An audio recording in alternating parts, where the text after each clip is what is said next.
Hoje eu quero conversar com vocês sobre as demissões por força maior do artigo 501 e 502 da CLT e a dificuldade que os funcionários demitidos estão tendo para levantamento do FGTS e habilitação no seguro-desemprego. Olha só como é que funciona a coisa. A força maior no âmbito do direito do trabalho diz o seguinte, que é artigo 501 da CLT. Entende-se como força maior todo acontecimento inevitável em relação à vontade do empregador e para a realização do qual este não concorreu direta ou indiretamente. A ocorrência do motivo de força maior que não afetar substancialmente nem for suscetível de afetar em tais condições a situação econômica e financeira da empresa, não se aplicam as restrições desta lei referentes ao disposto neste capítulo. Então, resumindo, trata-se de acontecimento. O que é força maior? Trata-se de acontecimento alheio à vontade do empregador e de extrema gravidade que não pode ser confundido com eventual imprevidência que inviabilize continuidade da atividade e a consequência manutenção dos vínculos de emprego. A pandemia do novo coronavírus pode ser caracterizado como motivo de dispensa dos funcionários por força maior? É isso que nós vamos conversar agora. Ela pode ser considerada, reconhecida como motivo de força maior para fins de encerramento da atividade do estabelecimento empresarial, estendendo-se às suas relações de trabalho, uma vez que as medidas de contingenciamento do vírus, que destacam o isolamento social como a principal forma de prevenção do contágio, têm repercussão direta na impossibilidade de exercício das empresas. Mas o que diz o artigo 502 da CLT? Ele fala assim: ocorrendo motivo de força maior que determine a extinção da empresa ou de um dos estabelecimentos em que trabalhe o empregado, é assegurada a este, quando despedido, uma indenização na forma seguinte: não tendo direito à estabilidade, metade do que seria devido em caso de rescisão sem justa causa. Havendo contrato por prazo determinado, aquela que se refere ao artigo 479 desta lei, reduzida igualmente à metade. Agora, os empregados estão com dificuldade para o levantamento do FGTS, porque a Caixa Econômica Federal não está aceitando. Olha só, a lei que regulamenta o FGTS, que é a Lei 6.036 de 1990, ela fala no seu artigo 20 que a conta vinculada do trabalhador do FGTS, no FGTS, poderá ser movimentada nas seguintes situações. Inciso 1, despedida sem justa causa, inclusive a indireta, de culpa recíproca e de força maior. E a habilitação para o recebimento do seguro-desemprego pelo empregado é autorizada uma vez que a demissão por motivo de força maior se equipara à demissão sem justa causa por iniciativa patronal, o que permite submissão ao programa nos termos que prevê a Lei 7.999 de 1990 também. Então fala o seguinte, o programa do seguro-desemprego que tem por finalidade: 1. Prover a assistência financeira temporária ao trabalhador desempregado em virtude de dispensa sem justa causa. No mesmo sentido, o Manual de Atendimento ao Seguro-Desemprego, emitido pelo Ministério do Trabalho e do Emprego, esclarece em seu capítulo 1. Habilitação que a dispensa por força maior, nos casos de calamidade pública, autoriza o recebimento de assistência financeira temporária. Então, até aqui não existe qualquer problema. Mas veja bem, a Caixa Econômica Federal está exigindo a prova, a exigência da prova da caracterização da força maior. E aí está impedindo as pessoas de levantar o FGTS e se habilitar para o seguro-desemprego. Então, por força aí de normativas internas, vem se exigindo comprovação documental do encerramento da atividade da empresa por força maior.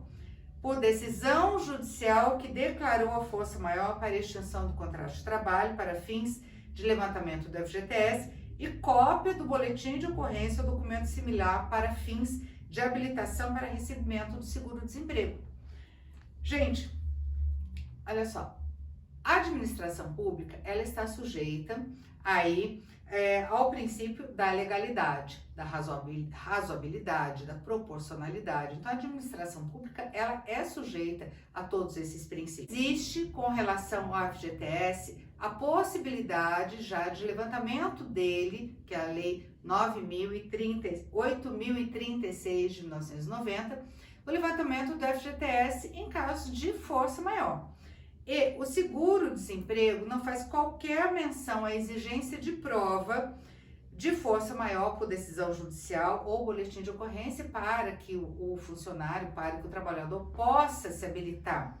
Então, não haveria também necessidade da administração pública exigir esses documentos. Além do que, existe aí o princípio da razoabilidade, da proporcionalidade, que é público e notório. Nós estamos vivendo um período de calamidade pública, isso já foi definido, né? Então, o fato notório da força maior é demonstrado de maneira geral pela decretação de medidas no âmbito federal, estadual e municipal, que reconhecem a situação atual de pandemia e calamidade pública. A medida provisória 927 de 2020 fala justamente em seu parágrafo 1º, é estabelecido em seu parágrafo 1º que a calamidade pública constitui hipótese de força maior, não sendo necessário o reconhecimento desse fato pela Justiça do Trabalho para ocorrer a rescisão do contrato de trabalho por esse motivo. Então, se a medida provisória 927 já reconhece o estado atual como um estado de força maior, então não haveria por que haver aí essa necessidade dos órgãos públicos de exigir a prova da extinção da empresa por força maior, reconhecida pela Justiça do Trabalho, ou o boletim de ocorrência. Isso não faz qualquer sentido, não é razoável. Nem toda empresa poderá se valer dela, pois, além do motivo da força maior, é necessário que tal fato tenha afetado substancialmente a situação econômica e financeira da empresa, a ponto de ser necessário o seu fechamento total ou parcialmente. Alguns, entretanto, entendem que a referida medida provisória retirou a exigência de extinção da empresa, talvez por entenderem que ela é vital para a sobrevivência da economia e futura geração de empregos, mas isso é uma questão que os tribunais é que vão decidir. Mas o empregado, ele pode requerer o seguro-desemprego? Com base no artigo 2º da Lei do Seguro-Desemprego, ele não seria devido, pois o trabalhador não ficou desempregado em virtude de dispensa sem justa causa. E o aviso prévio? Por se tratar de fato imprevisível à vontade do empregador, entende-se que não é devido o aviso prévio. Ademais, o artigo 487 da CLT dispõe que a parte que quiser rescindir sem justo motivo o contrato de trabalho deverá avisar a outra da sua resolução com antecedência. No caso, a rescisão do contrato de trabalho por força maior não é considerada sem justa causa, mas uma demissão por motivos alheios à vontade do empregador. Então, quais as verbas rescisórias que são devidas em caso de dispensa do funcionário, do empregado, por motivo de força maior? O saldo de salário, férias vencidas e proporcionais, acrescidas de 1/3, é lógico, 13º salário, vencidos e proporcionais, indenização de 20% do FGTS, não é 40%, é 20% do FGTS, sobre o saldo dos depósitos realizados na conta vinculada do trabalhador, conforme artigo 18, parágrafo 2º da Lei 8.036 de 90, e a liberação do FGTS, conforme artigo 20, inciso 1 da mesma lei. Agora, essa extinção, essa modalidade de extinção do contrato de trabalho, ela não pode ser aí utilizada de forma indistinta. Por isso, o cuidado que a gente renova aqui a orientação para que vocês realmente verifiquem se há realmente a possibilidade da extinção da empresa. E aí sim, aplicar o artigo 501 e 502 da CLT. O que o governo está falando com relação a todo esse impedimento que os órgãos públicos estão fazendo para que o trabalhador possa ter acesso ao saldo do FGTS e a sua habilitação de seguro-desemprego? A Secretaria Especial de Previdência e Trabalho do Ministério da Economia afirmou que sobre o pagamento do FGTS, nesse caso, está em elaboração uma portaria que vai tratar do problema para que os requerimentos sejam processados sem que haja necessidade de comprovação por decisão judicial de que realmente existiu aí o caso da força maior para demissão. A medida deverá ser publicada aí nos próximos dias. Nós estamos no último dia do mês de abril, então vamos aguardar aqui no início de maio.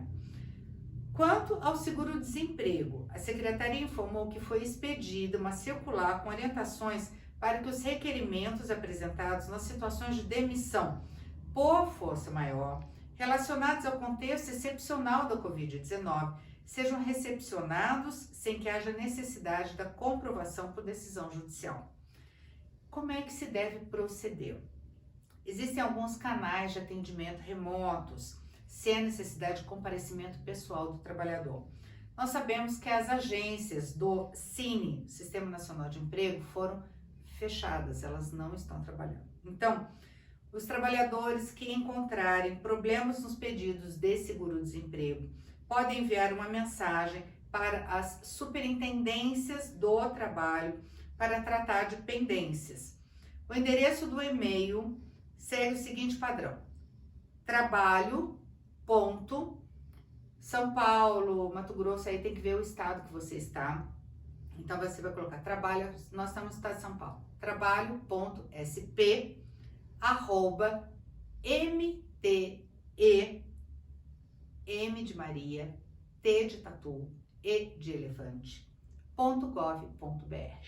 Nós temos aqui no nosso estudo uma decisão da segunda vara do trabalho de Uberlândia, do juiz Marco Antônio de Oliveira, que declarou a rescisão indireta do contrato de trabalho que existiu entre uma empresa especializada em serviços gerais e um porteiro. Então, essa empresa alegou força maior para a dispensa desse porteiro.